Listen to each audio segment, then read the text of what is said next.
Salve, salve, rapaziadinha, sejam muito bem-vindos ao meu canal de react aqui no YouTube.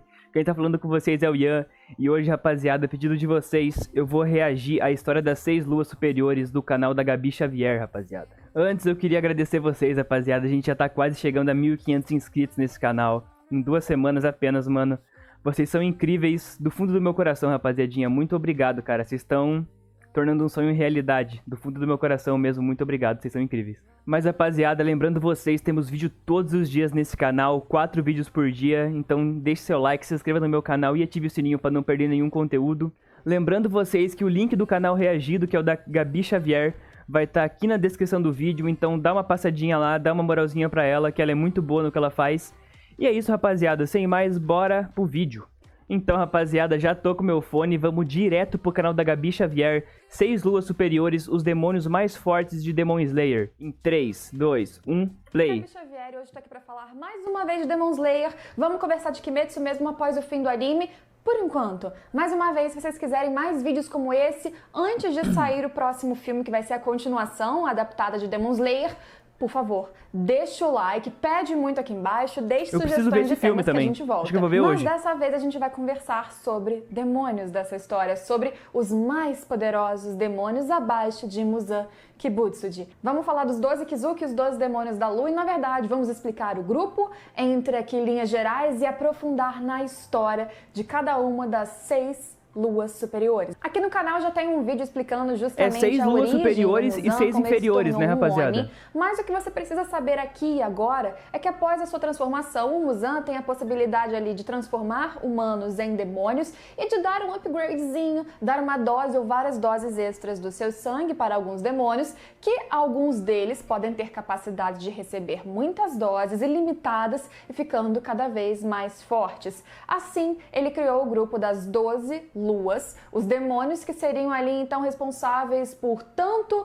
investigar questões importantes para ele, mapear locais, como principalmente para conseguir achar a Blue Spider Lily, o teórico ingrediente ali fundamental para ele ficar de uma vez totalmente ali invulnerável, inclusive ao sol. Para entender essa parte é melhor você assistir o vídeo do Muzan, vai estar no card aqui em cima assim que eu lembrar de colocar. Mas esses 12 demônios eram divididos em 2 grupos de 6. As 6 luas inferiores eram aqueles mais fracos que inclusive ao longo dos anos são derrotados muitas vezes por exterminadores de demônios, mas as 6 luas superiores, os mais fortes desse grupo, aqueles mais próximos ao Muzan, embora nenhum deles seja de fato íntimo a este Oni superior, eles sim estão quando começamos a assistir ao anime há mais de um século sem serem derrotados, ou seja, eles só matam ali os espadachins, os exterminadores de Oni e não são exterminados. Comentando agora sobre a história desses 6 mais fortes, e lembrando, eu vou comentar sobre esses 6 que existem no momento que a gente começa a assistir ou ler Demon Slayer. A lua superior 1, o demônio mais forte entre esses 6 é o Kokushibo. Aqui no canal também tem um vídeo comentando mais sobre o seu passado, mas o que a gente precisa saber é que como Oni inicialmente, ele é bem mais frio, reservado, ele simplesmente está sempre ali seguindo as regras ele tem pouco que eles olho, né, cara? seguir e dizendo Será que ele para os enxerga outros bem, demônios ali rapaziada? das luas superiores que eles precisam seguir hierarquia, não questionar ordens. Ele parece ser bem reservado e esconde no fundo da alma dele grandes traumas e questões desde a sua fase humana. O Yorite te traumatizou, Você vê que ele é um demônio né? diferenciado porque ele tem técnicas de espadachim. Ele utiliza uma técnica de respiração exclusiva dele, até onde a gente viu, a respiração da lua. Estão fazendo obra agora, eu não tenho muito o que fazer. Isso porque quando humano, ele também era um exterminador de Onis. Ele nasceu no período Sengoku como um humano, afinal de contas, e ele junto do seu irmão Yorite eram 2 exterminadores de demônios. Muito habilidosos com a espada, ele era um espadachim muito bom, porém ele era mais fraco que o mais habilidoso de todos, Yorite, o seu irmão gêmeo. Fatores importantes para ele decidir virar um demônio, eu não sabia que eles eram gêmeos, rapaziada. Ele estava ali combatendo ao longo dos anos, é que antes dos seus 25 anos, ele conseguiu uma marca que, entre linhas gerais aqui, faria com que ele tivesse um boost, um aperfeiçoamento, melhoras nas suas técnicas, habilidades de luta em certo período, porém, por causa disso, ele teria um limite de vida de 25 anos, no máximo. É como se essas marcas dessem aos espadachins habilidades que sugassem muito da energia do seu corpo, propiciando técnicas incríveis, formas maravilhosas de lutar, mas te tomando energia vital.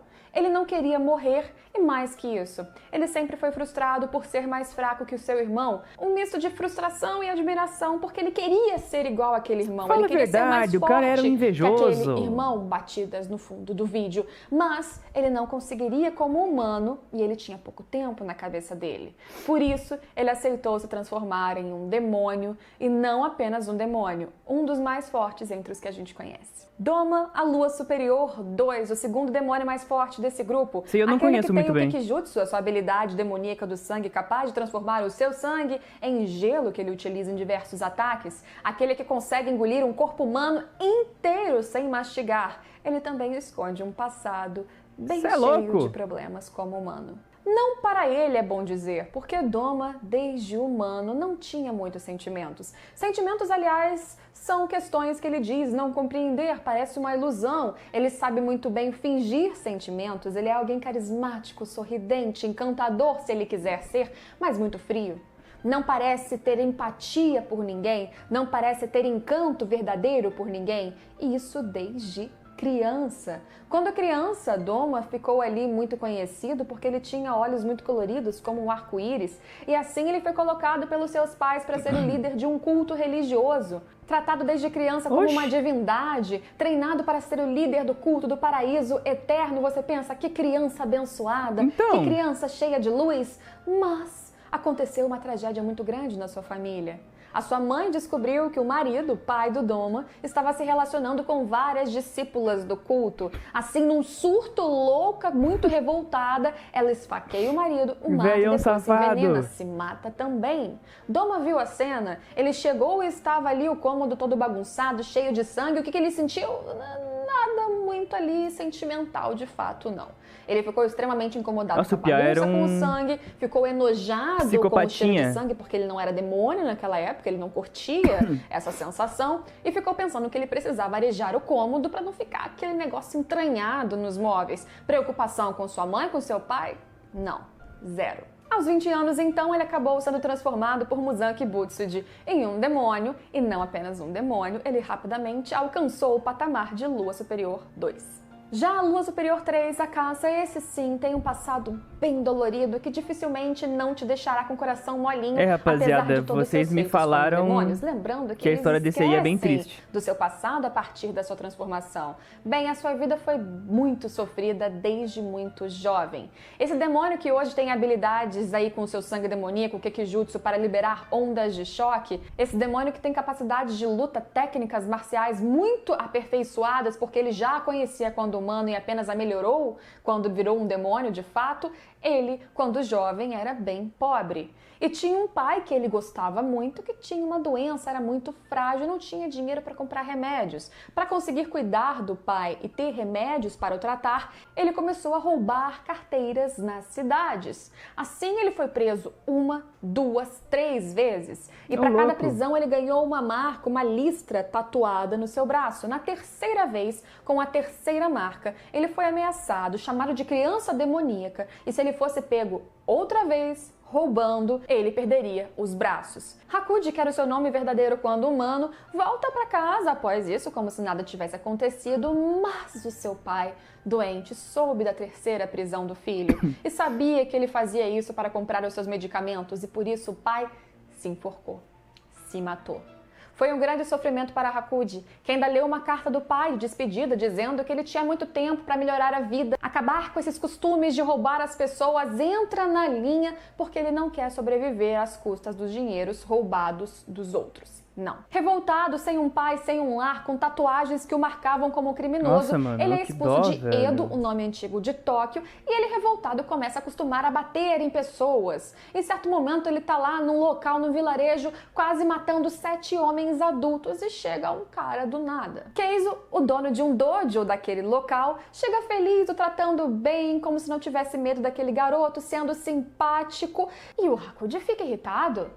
O Hakuji, inclusive, aceita a proposta de Keizo de lutarem ali mesmo com um sorriso enorme no rosto, achando que vai bater nele como bateu nos outros 7, e ele perde.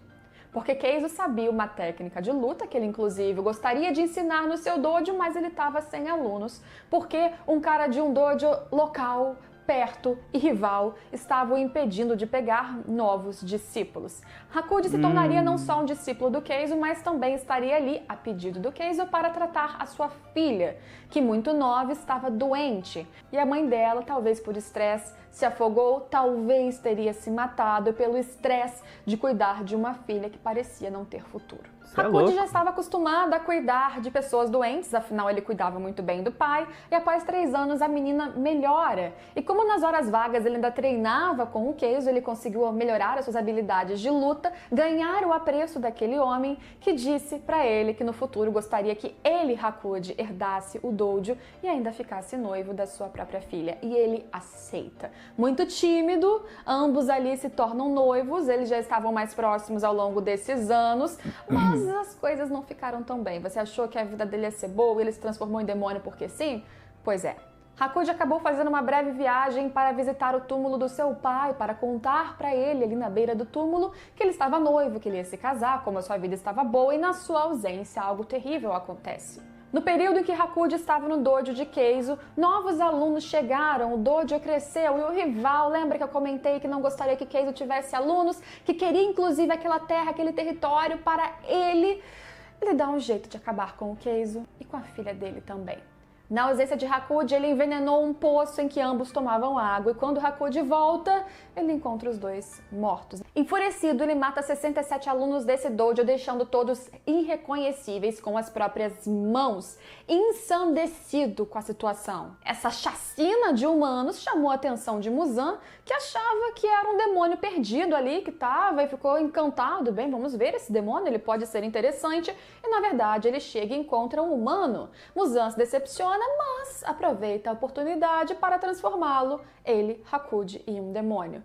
Desiludido, após tantas perdas, após tantas injustiças, Hakuji aceita, se transforma em um Oni, esquece o seu passado, mas, por motivos que ele não se recorda como um demônio, ele nunca feria mulheres. E tinha uma vontade cada vez maior Vocês me falaram de ser o mais isso, forte, mano. o mais forte possível, provavelmente remanescências do seu passado em que ele precisaria de força, quem sabe, para evitar tantas tragédias. Hantengu é a lua superior 4, quando a gente começa a história de Demon Slayer. Um demônio que quando você o vê, ele está sempre choroso, com muito medo, covarde, e isso é a sua força. Com o seu Kikijutsu, quanto maior o seu desespero, mais ele consegue liberar e fortalecer personalidades diferentes da original. Meu gato, rapaziada, quase derrubando tudo aqui. Ele personifica outros demônios, cada um representando um sentimento, uma personalidade, que lutam por ele e que deixam, inclusive, o adversário numa situação bem difícil. O corpo principal é aquele que representa justamente o medo, aquele covarde que, teoricamente, não está fazendo mal a ninguém. As 6 personalidades ou sentimentos são aqueles de raiva, ódio, prazer, tristeza, ressentimento, descontração, e cada uma se apresenta de uma forma diferente, por isso que ele é um demônio, um desafio dificílimo para qualquer espadachim. E você pensa, esse cara com personalidades múltiplas, com algum problema de dissociação do eu, quem ele era como humano? Como humano, o que nós sabemos sobre ele é que ele era responsável por vários assassinatos e roubos, mas que quando ele era acusado disso, sabe o que ele falava? Não fui eu! As culpadas são essas mãos aqui. Eu não fiz nada. Como se o seu próprio corpo respondesse pelo que ele tinha feito e a sua mente não. A gente já vê que como humano ele já tinha esse problema ali, talvez uma dificuldade de se reconhecer, de se assumir, de ver a própria culpa, embora ele tivesse sentimentos terríveis dentro de si. A Lua Superior 5, o Gyoko, é o mais misterioso em relação ao seu passado, pois não sabemos absolutamente nada. Apesar disso, como demônio, o que nós vemos é que ele é extremamente arrogante, invejoso, se acha incrível, que constrói obras de arte, peças maravilhosas e fica extremamente irritado se você disser que não é algo tão bom assim. Esses vasos e potes que ele cria como obras perfeitas na sua visão são muito importantes na hora dele usar o seu Kikijutsu, a sua habilidade demoníaca. Ele utiliza de diversas maneiras os potes para liberar criaturas demoníacas como peixes ou tentáculos gigantescos, algumas habilidades de água, coisas que você vai ver ao longo da história de Demon Slayer. Ele é um demônio perigoso, muito arrogante, mas o passado dele como humano, infelizmente, a gente não conhece. Para falar de Lua Superior 6, teoricamente, ou os mais fracos dessa listinha, a gente precisa citar 2 nomes, porque nesse posto a gente tem 2 irmãos trabalhando unidos juntos. Gyutaro e Daki, embora Muzan já tenha afirmado uma vez que a verdadeira Lua Superior 6 é o irmão Gyutaro. Gyutaro tem algumas habilidades com seu Kikijutsu de liberar lâminas de sangue extremamente rápidas e muito afiadas, e Daki tem uma habilidade com o seu sangue demoníaco de usar faixas que estão atreladas ao seu corpo também para ataques muito mortais e extremamente rápidos. Apesar de Daki ser um Oni especial, segundo Muzan mesmo falou, ela só está nessa posição por causa dos talentos do seu irmão.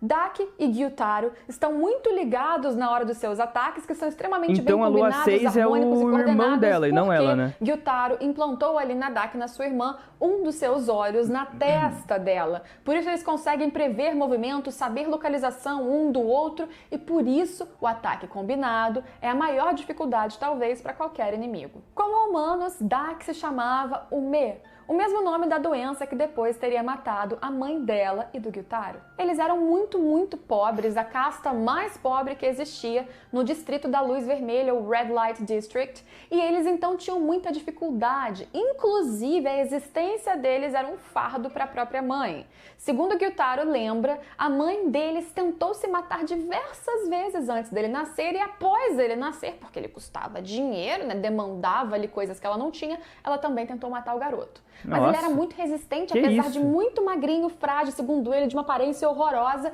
e ele sobrevivia. E ele dava um jeito de viver, apesar de ser ironizado e zoado em todos os locais por causa justamente da sua aparência. Pessoas jogavam pedra nele.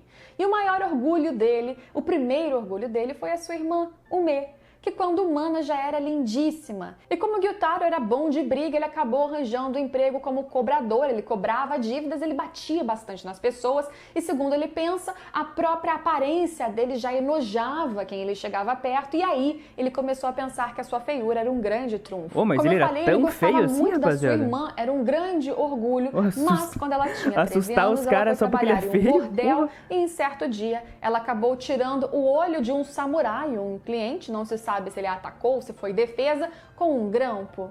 E assim ela acabou sendo pega, tanto por esse samurai como com o aval da dona do bordel, para ser amarrada e queimada viva.